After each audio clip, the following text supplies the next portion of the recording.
Hi friends, it's Sunny. Welcome back. If you are new to my channel, I am a professional ballroom dancer. So I'm here today to share with you from a long-term industry insider's perspective, the things that go on behind the scenes in the real world of ballroom dance. So the topic I'm going to touch on today is different career options you can have as a ballroom dancer. Okay, so honestly, even if you're not a national finalist, even if you're not a championship level dancer, you absolutely can support yourself and be a full-time professional ballroom dancer. But that does look different for different people, okay? So the most common way we make a living is we teach. So statistically speaking, the vast majority of professional dancers just teach for a living, okay? However, there are many more ways that you can make money, especially this day and age. Now that ballroom dance has become a bit of an icon in popular culture. It's much more popular, and so we are in much higher demand for other areas that we can share this joy with other people. Okay, so the next most common, I would say, and the rest I'm going to share with you are not as common, but still pretty popular, is judging. And as previously shared, if you get an ISTD certification, you can pretty much judge anywhere. I am painting with a broad brush, but generally speaking, but you can't support yourself fully in judging, okay? And honestly, any competitor I know that's a good teacher doesn't really want to judge. People tend to do that a little bit later in their career when the teaching gets a little bit harder on their body, or maybe they're not that popular of a teacher, and so if they're judging, couples will come take with them just to kind of get the marks from that person. I'm not saying they're buying the marks, but judges will, if you take coaching with them, at least even a couple one-off lessons, you'll be able to figure out kind of what they prioritize when they're judging you. So judging is another way you can make money. And you're paid differently, you know, for any competition. So that's judging. Next up, actually super common these days, I would say maybe even the second most common, is being a traveling performer. I'm still contacted, and I've retired from competition, but I'm contacted maybe twice a month from people that are desperately trying to recruit dancers, for example, as dance hosts. So cruises are a really popular place this happens, and you don't need to be a championship level dancer to have a job like this.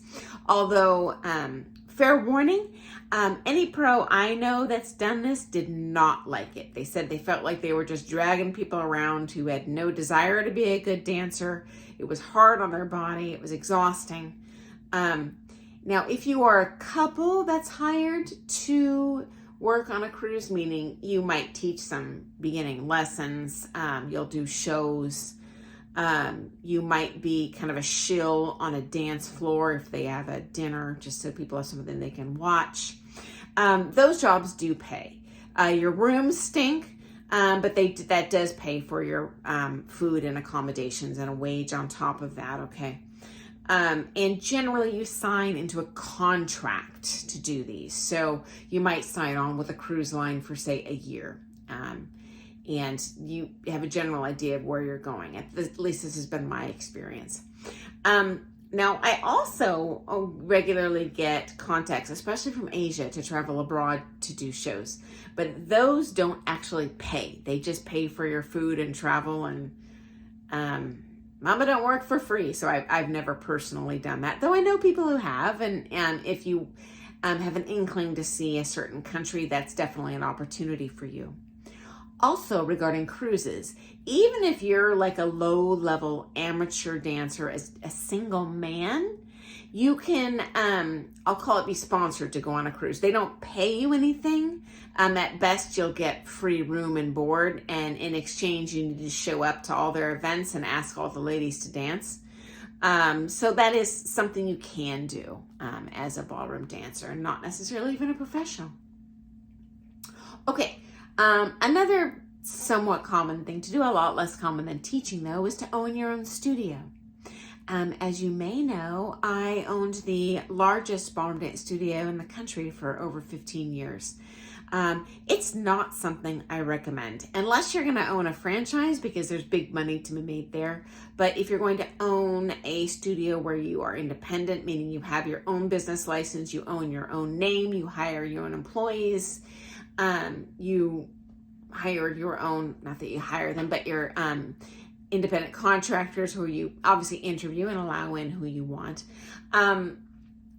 It's A, exhausting, and B, it pays nothing. So I actually earn exponentially more just teaching than owning a studio. But for some people, that is, a bucket list in their life, and that certainly is an option for you.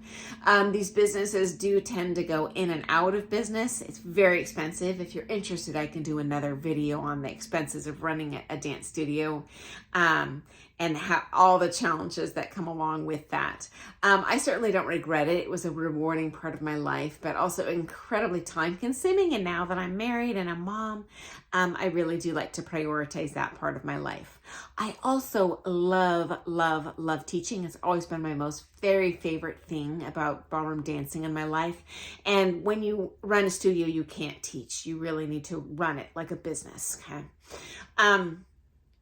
Also, word of caution, I have seen people who are not themselves professional dancers, never have been, open dance studios, and that is a recipe for crashing and burning. Don't do it. I've seen this happen, and it fails big time.